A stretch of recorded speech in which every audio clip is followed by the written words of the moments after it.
एक टेस्टिमनी को सुनते हैं, ध्यान से आप इसे सुनेंगे। अपोस्टल जी, इस भाई का नाम वेंकटेश ओके, है। इनको माइक दें। आप अपना नाम बताएं, अपनी टेस्टिमनी बताएं। पापा जी, मेरा नाम वेंकटेश, मैं बेसिकली आंध्र प्रदेश से बिलोंग करता हूँ। ओके, आप आंध्र प्रदेश से हैं। यस पापा जी। पापा जी, मेरी गवाही ये है कि मैं बहुत टाइम से डिप्रेशन में था एंड इविल स्पिरिट की अटैक होती थी मेरे को। एंड पापा जी, जब मैं डिप्लोमा कर रहा था कंप्यूटर साइंस इंजीनियरिंग में, तब से मेरे को एक बैड ड्रीम्स आती थी और मेरे शरीर पर। सुनो, शोर मत करो।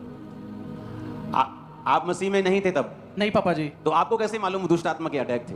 पापा जी, मेरे शरीर में ऐसे दबाव पड़ता था एंड मुझे गंदे गंदे ख्याल आते थे। मुझे ऐसा लगता था कि मुझे सुसाइड करना है और मुझे नहीं, वो तो अब मालूम हुआ ना कि दुष्ट आत्मा थी।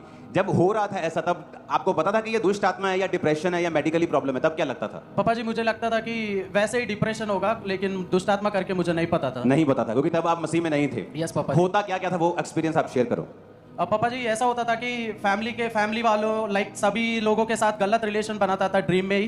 तो असली में ऐसा नहीं था, लेकिन ड्रीम में ऐसे गलत रिलेशनशिप होता था एंड शरीर में बहुत दबाव पड़ता था एंड ऐसा लगता था कि किसी ने मुझ पर बैठा हो एंड ऑरेंज रंग के कपड़े पहनकर एक पर्सन दिख रहा था एंड मुझे शराब दिया था कि तू आगे नहीं बढ़ पाएगा, तेरी जिंदगी खत्म है करके उन्होंने शराब दिया था। उन्होंने गले पकड़ा। आपको शराबित वर्ड्स दिए थे सपने में? हाँ जी कि तू इसी गंदी लाइफ में नाश हो जाएगा, किसी काम का नहीं रहेगा। यस पापा जी।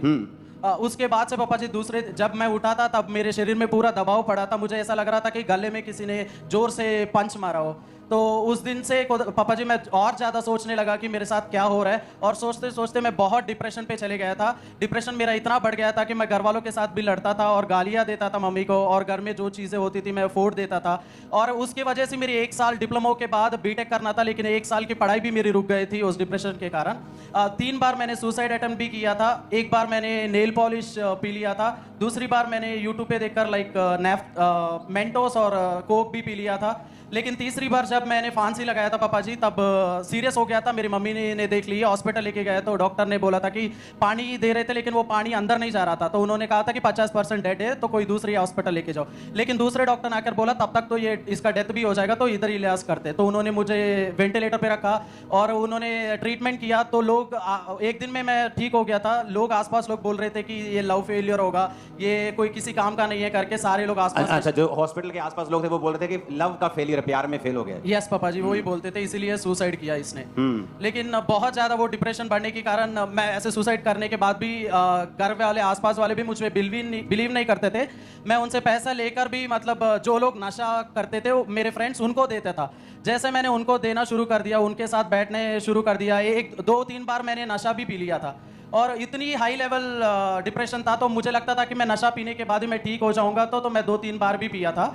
उसके बाद पापा जी मैं घर वालों से लड़कर मैं अपनी बीटेक करूंगा करके लवली यूनिवर्सिटी में पढ़ने के लिए आया था। उन्होंने मना किया था, लेकिन मैं लड़के इधर आया था कि मैं एंजॉय करूंगा करके मेरे माइंड में सोच कर आया था। जब मैं LPU आया था पापा जी, तब और डिप्रेशन बढ़ गए। मुझे 1 महीने में मुझे लगा था कि मुझे वापस चले जाना है, मुझे इधर रहना नहीं। लेकिन घर वालों ने बोला कितनी पैसे लगाया, तो फिर देख के आ जाओ। तो मैंने सोचा कि 2 महीने चेक करूंगा, उसके बाद चले जाऊंगा। तो इतना डिप्रेशन, रॉन्ग वीडियोस भी देखता था और इतनी डिप्रेस्ड भी होता था, अकेले रूम पे बैठता था और ऐसा लगता था कि हॉस्टल के रूम पे जाके सुसाइड करना, ऐसा मन करता था। जब मेरे बगल में एक सिस्टर थी जो मेरे क्लास के नेक्स्ट रोल नंबर, तो उन्होंने जब मैंने अपने सारे सिचुएशन में ऐसे गुजरते हुए वो देखी थी, तो मुझे मसीह के बारे में बताई थी। तो मैंने कहा था कि नहीं, तुम धर्म परिवर्तन करते हो, तो हम बड़े कैसे से बिलोंग करते हैं, हम नहीं आना चाहते करके। मैंने आपका किससे बिलोंग करते हैं? मैंने बोला था कि तुम छोटे तुम क्रिश्चियन धर्म से हो और तुम क्या हो? हिंदू? हिंदू पापा जी। तो मैं बोला था कि तुम धर्म परिवर्तन करते हो, लेकिन मैं नहीं आना चाहता हूँ करके मैंने उनसे बोला था। लेकिन वो 3 महीने वचन देते रहिए और उन्होंने बोला था कि तुम मसीह का कोई भी वर्ड तुम सुन लोगे तो बस आना बंद कर देना, बाइबल पढ़ना बंद कर देना करके बोली थी। कैसे मसीह का वर्ड क्या? उन्होंने बोला था कि कोई मसीह का या क्रिश्चियन धर्म बाइबल में देखोगे तो आना बंद कर देना, लेकिन वो धर्म नहीं बदलता है। मैं भी एक दूसरे सिख से बिलोंग करती हूँ, मैं भी मसीह को एक्सेप्ट की करके उसने बताई थी। तो मैंने कहा एक बार मुझे लेकर तो जाओ करके मैंने उसे बोला था। क्योंकि मेरे जो LPU में आने के बाद भी मेरे रीअपियर्स जो एग्जाम्स में 5 एग्जाम्स फेल हो गया था। मैंने कहा एक बार दिख तो जाऊँ चर्च। जब मुझे ये सिस्टर ये चर्च लेकर आई थी, तो मैं पीछे सेक्शन पर बैठा था। मुझे ऐसा बहुत इरिटेशन हुआ था कि जब मैं चर्च के अंदर आया था तो सारी ये टेंट देखकर मुझे लगा था कि ये चर्च नहीं हो सकता है, क्योंकि साउथ में मैंने जो बिल्डिंग देखा वो ही चर्च है, लेकिन ये चर्च है ही नहीं। तो मैं इतना चिढ़ जाता था कि मुझे मन नहीं करता था इधर रुकने का। मैंने सोचा सारे खड़े हैं तो जैसे मीटिंग कंप्लीट हो जाएगा तो मैं भाग जाऊंगा इधर से, बैप्टिज्म भी नहीं लेने, कुछ भी नहीं करना। लेकिन जैसे अनाउंसमेंट हुई थी, आप बोल के गए थे कि मैं खुद बैप्टिज्म दूंगा, आज ईस्टर डे है तो फिर पीछे आ जाना।